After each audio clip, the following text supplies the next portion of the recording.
Hey guys, and welcome to my review of The Last of Us Part 2. Just a quick disclaimer though, if you are worried about story spoilers, you can safely watch this video. All of the gameplay I'm showing in the background is from the first hour of the game, and I won't be going over anything specific that happened in the story.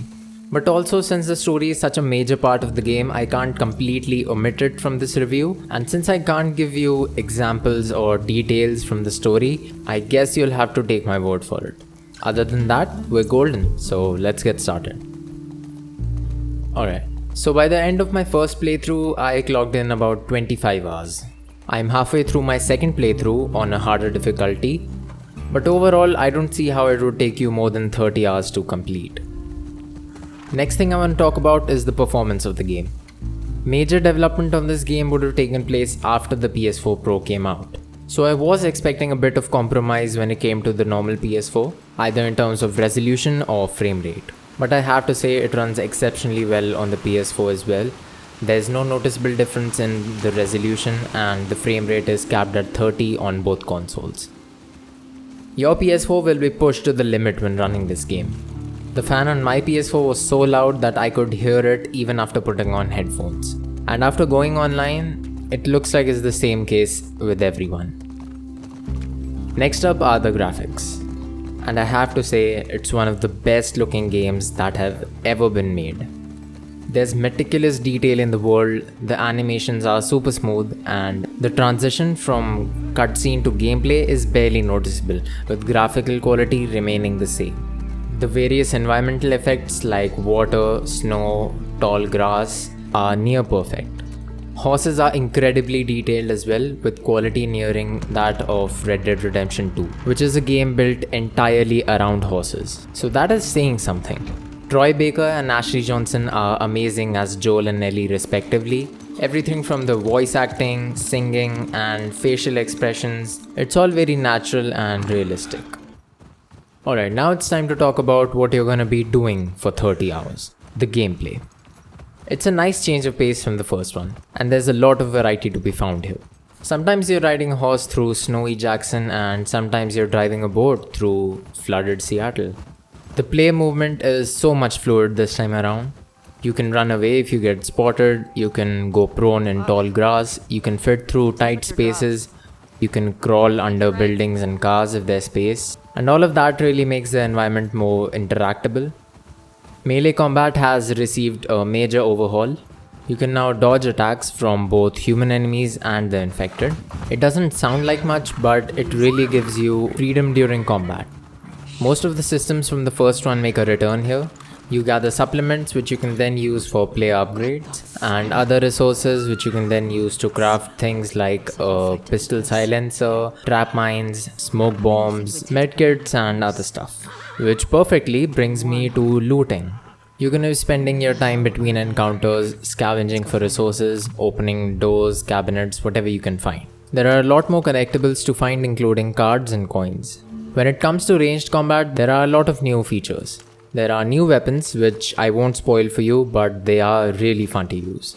You'll be rewarded for being stealthy. Going all guns out is not a good strategy. You'll find yourself being outnumbered every time, and you fall down every time you take a gunshot from a shotgun or a hunting rifle.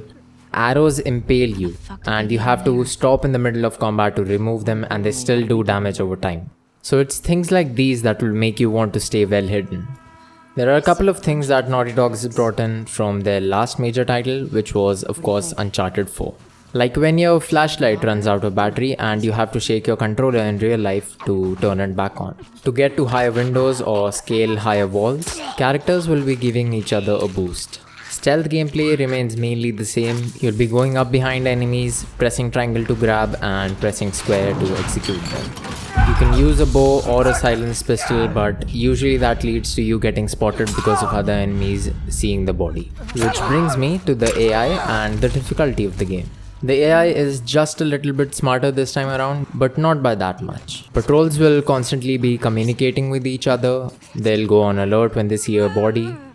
Some of these have dogs with them. They'll use your scent to track you down even when you're hiding. But even the dogs after a few interactions are easy to get by. But it won't do the game justice to only talk about the human enemies.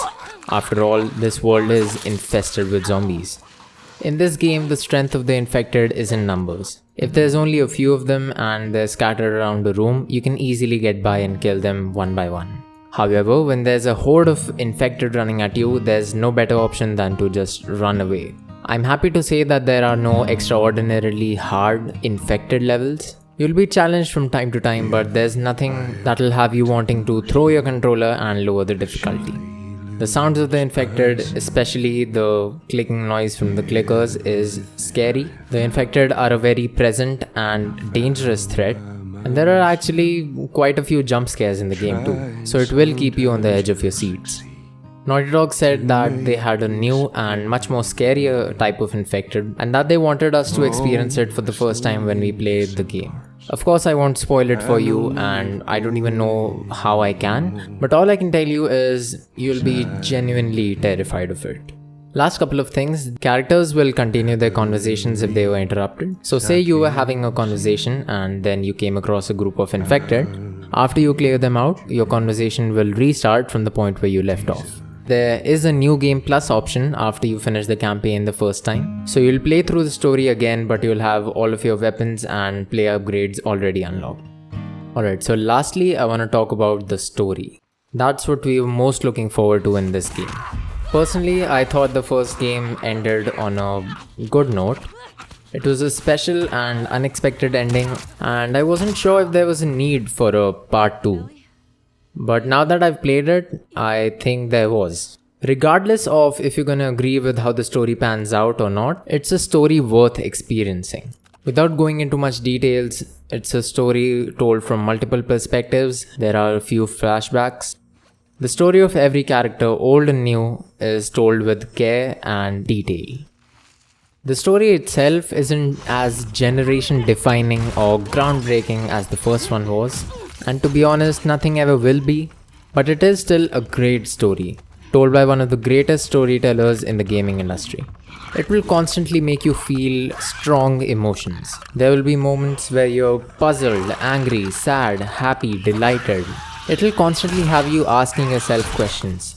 Questions like, why do I still feel like this when I know clearly that I shouldn't be? It will create conflict in you, and you'll be thinking about it for a long time after you finish the game too. Alright, so that was my review of The Last of Us Part 2. So what's the point of making this review in the first place? To help you decide if you should play the game for yourself or not, right? So here's what I recommend. If you have played the first game, absolutely go for it. It's an amazing story built around the characters we love so much, and you should absolutely experience it. On the other hand, if you haven't played the first game, I'd recommend that you wait until the PS5 comes out and play this game on the PS5 for the first time. The PS5 version is almost confirmed, I mean, it's inevitable, and it's bound to play and look much smoother on next gen. So thank you so much for watching, and let me know if this review helped you make a decision on whether to buy the game or not. And if it did, a like on the video would be really appreciated. And if you have played the game for yourself, let me know if you agree with my viewpoints. Also, just a reminder to keep it as spoiler free as possible in the comments down below to not ruin it for people who haven't played it yet. So again, thanks for watching, and I'll see you in the next one.